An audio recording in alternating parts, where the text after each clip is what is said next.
Welcome to Superior Officer Academy. अस्सलाम वालेकुम everyone.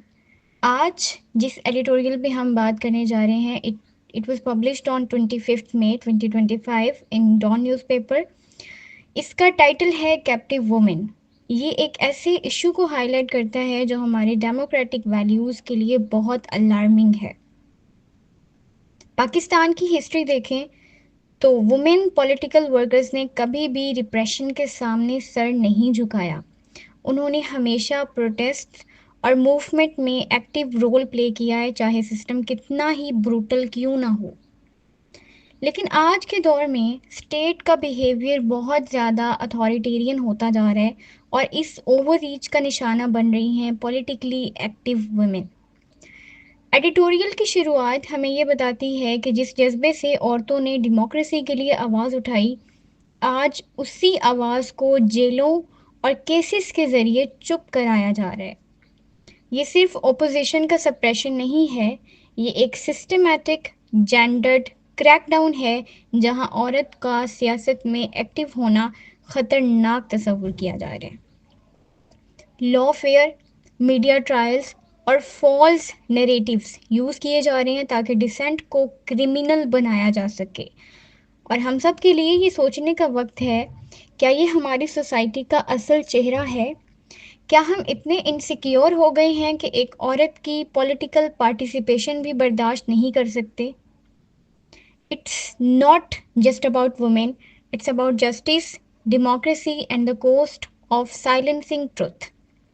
ये एडिटोरियल भी इसी बारे में है, तो चलिए इसको डिस्कस करते हैं। पाकिस्तान की सियासी हिस्ट्री हमें ये बताती है कि वुमेन पॉलिटिकल वर्कर्स ने कभी भी स्टेट रिप्रेशन के सामने घुटने नहीं टेके, चाहे लश्कर हो या लाठीचार्ज।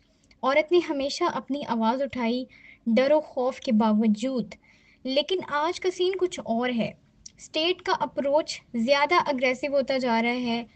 लॉ फेयर यानी कानून का इस्तेमाल सिर्फ जस्टिस के लिए नहीं बल्कि अपोजिशन को सप्रेस करने के लिए हो रहा है। स्पेशली वुमेन एक्टिविस्ट को टारगेट किया जा रहा है।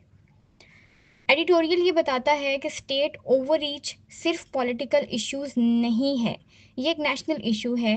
जब डिसेंट को साइलेंट किया जाता है तो सिर्फ इंडिविजुअल्स नहीं, पूरी सोसाइटी सफ़र करती है। So this is not just about a few arrest, it's about the bigger picture, a democracy that is shrinking and a state that is becoming dangerously intolerant of political participation, especially by women. Students, अब हम बात करते हैं आज के दौर की, जब वुमेन को ड्यू प्रोसेस के बगैर जेल भेजा जा रहा है। तो ये सिर्फ एक अरेस्ट नहीं है, इट्स अ मैसेज बाकी की तमाम वुमेन्स के लिए कि वो ना पॉलिटिक्स में पार्टिसिपेट करें, और अगर वो पार्टिसिपेट करना चाहें या करें तो कॉन्सिक्वेंसेस को फेस करें।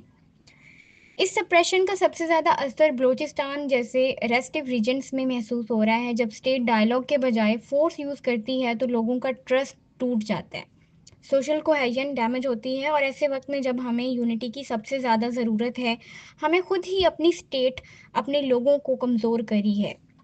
एडिटोरियल का ये कहना है कि force will not unite the nation, inclusion and justice will. ये वक्त है स्टेट के लिए कि वो कोएर्शन से कॉन्वर्सेशन की तरफ आए। पॉलिटिकल वर्कर्स को जेल में डालकर साइलेंस करना एक शॉर्ट टर्म सोल्यूशन हो सकता है, लेकिन लॉन्ग टर्म डैमेज बहुत डीप होगा। अगर आज हम वुमेन पॉलिटिकल वर्कर्स के साथ इंसाफ नहीं करते तो कल ये सिस्टम किसी भी आवाज़ को दबाने का ज़रिया बन सकता है।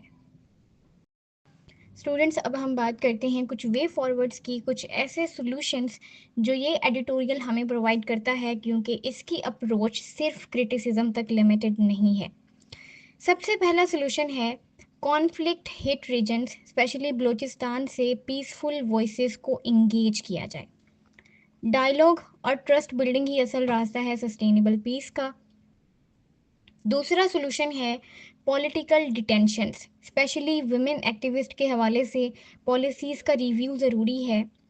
क्या अरेस्ट जेन्युइनली जस्टिफाइड है या सिर्फ डिसेंट को पनिश करने का टूल बन चुका है? तीसरा और सबसे इम्पॉर्टेंट है ट्रांसपेरेंसी और फेयर ट्रायल राइट्स को अपहोल्ड करना। जब तक कानून सबके लिए बराबर नहीं होगा तब तक आवाम का ट्रस्ट रिस्टोर नहीं हो सकता। और सिक्योरिटी को इन्फोर्स करते वक्त हमें ये याद रखना चाहिए कि सिविल लिबर्टीज़ और जेंडर जस्टिस सेक्रीफाइस ना हो। नेशनल सिक्योरिटी के नाम पर रिप्रेशन को जस्टिफाई नहीं किया जा सकता।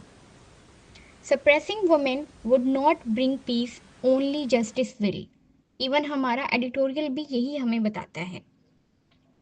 अगर पाकिस्तान को आगे बढ़ना है तो जस्टिस को इंटिमिडेशन पर प्रायोरिटी देनी होगी, और ये तभी मुमकिन होगा जब हम अपनी पॉलिटिकल प्रैक्टिसेस को रीथिंक करेंगे with fairness, transparency and inclusiveness. Students, अब हम बात करते हैं कि ये एडिटोरियल कैप्टिव वुमेन सीएसएस के लिए किस तरह से रेलिवेंट है और कौन से सब्जेक्ट्स में ये पूछा जा सकता है। First of all, governance and public administration. Governance के हवाले से ये बहुत इंपॉर्टेंट है क्योंकि इसमें लॉ फेयर का मिसयूज़ नज़र आता है, यानी कानून को अपोजिशन और पॉलिटिकल वर्कर्स के खिलाफ वीपन के तौर पर यूज़ करना। ड्यू प्रोसेस की कमी को भी हाईलाइट करता है, और जो कि किसी भी ट्रांसपेरेंट लीगल सिस्टम का इसेंशियल पार्ट होती है। तो इस एडिटोरियल में ये पॉइंट भी उठाया गया है कि अगर पाकिस्तान को नेशनल यूनिटी चाहिए तो उसे कॉन्फ्लिक्ट एरियाज जैसे कि बलूचिस्तान में इंक्लूसिव गवर्नेंस का मॉडल लाना होगा। पॉलिटिकल साइंस के एंगल से देखें तो एडिटोरियल सिक्योरिटी और सिविल लिबर्टीज़ के दरमियान कॉन्फ्लिक्ट को सामने लाता है, यानी जब भी स्टेट को चैलेंज होता है तो वो सिक्योरिटी के नाम पर सिविल राइट्स को सप्रेस कर देती है। यहाँ सवाल ये उठता है कि क्या स्टेट का रोल आवाम की प्रोटेक्शन है या उनकी फ्रीडम को रिस्ट्रिक्ट करना। जब वुमेन पॉलिटिकल एक्टिविस्ट को जेल में डाला जाता है तो इसका डायरेक्ट असर पॉलिटिकल पार्टिसिपेशन पर पड़ता है और डेमोक्रेटिक कल्चर जो है वो वीक हो जाता है। इस एडिटोरियल का सीएसएस से बहुत स्ट्रॉन्ग रिलेशन है क्योंकि ये state power, women's right, national unity और सिविल लिबर्टीज़ जैसे कोर थीम्स को टच करता है जो सीएसएस के ऐसे करंट अफेयर्स और पॉलिटिकल साइंस पेपर्स में डायरेक्टली पूछे जा सकते हैं। स्टूडेंट्स, आपका क्या पर्सपेक्टिव है इस सारे क्राइसिस को लेके? अपनी राय कमेंट में ज़रूर बताएं, और अगर आपको हमारे ये वीडियोस इंफॉर्मेटिव लगती हैं हमारे चैनल को लाइक करें, सब्सक्राइब करें और इन वीडियोस को अपने फेलो एस्पायरेंट्स के साथ शेयर करना मत भूलें। Thank you so much everyone. मिलते हैं नेक्स्ट वीडियो में नेक्स्ट एडिटोरियल के साथ।